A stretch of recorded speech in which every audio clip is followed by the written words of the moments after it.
Well, Lieutenant Colonel Manji Singh, definitely, as I'm able to gather the sense of the statements and from the way in which you are putting the nuances ahead, it also remains to be very concerning.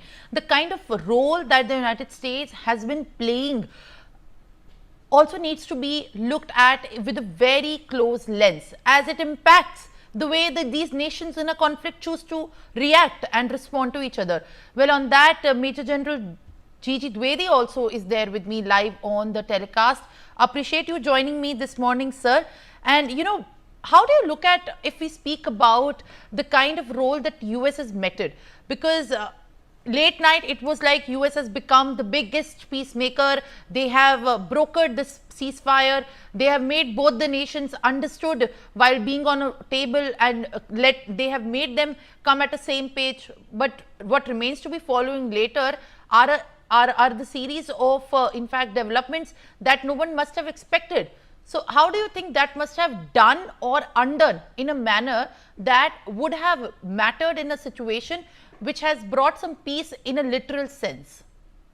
Well, Simran, I think you raised very pertinent points, but that needs a small perspective before we can actually get to what's exactly happening on the ground.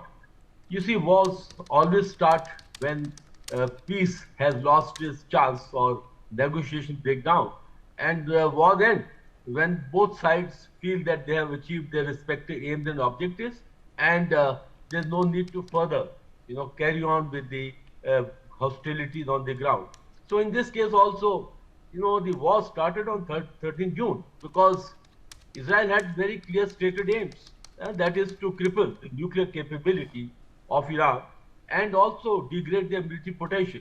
And in this, America was an ally, they were a partner.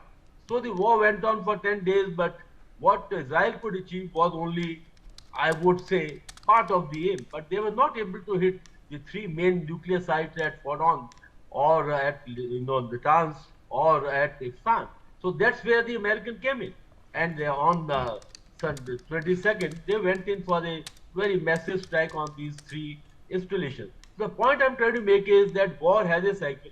It starts with a very clearly stated aim, and then once the aims appear to be realized, then there is a back to the negotiation table.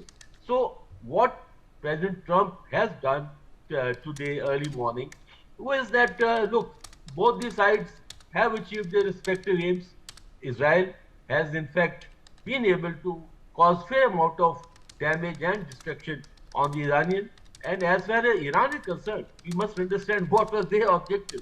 Their objective was to stand up to the combined offensive or attack by Israel and America, and they have proved that there is no pushover, and they have stood, they have retaliated, and there are counter barrages which is still going on.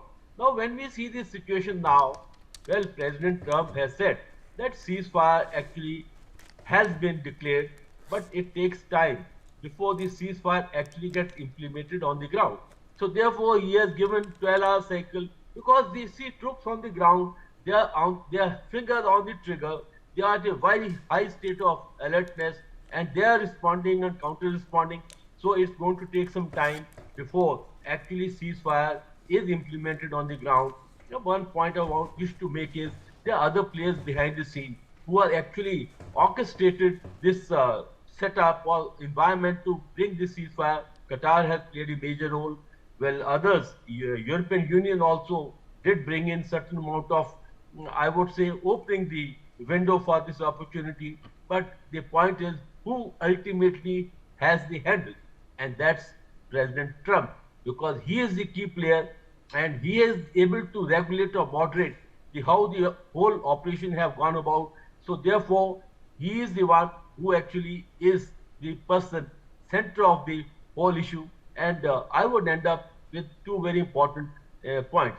First and foremost, a ceasefire is only tenable when it is implemented. So who is going to implement this ceasefire? Because when both sides are facing each other, there will be violation and counter violation. That's how the ceasefire go about. So there has to be some mechanism that ceasefire actually holds on.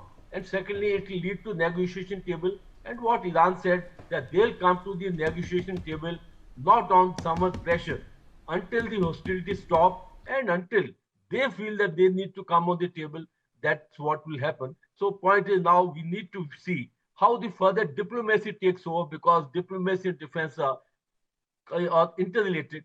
When diplomacy fails, then the military in the actions take over, and when there is environment does come about, we are back to diplomacy. So I think now the door for diplomacy is open, and we need to see how the negotiation and further, the how it pans out on the ground further, how the two sides negotiate, and what exactly has been achieved and not achieved in this 12-day war.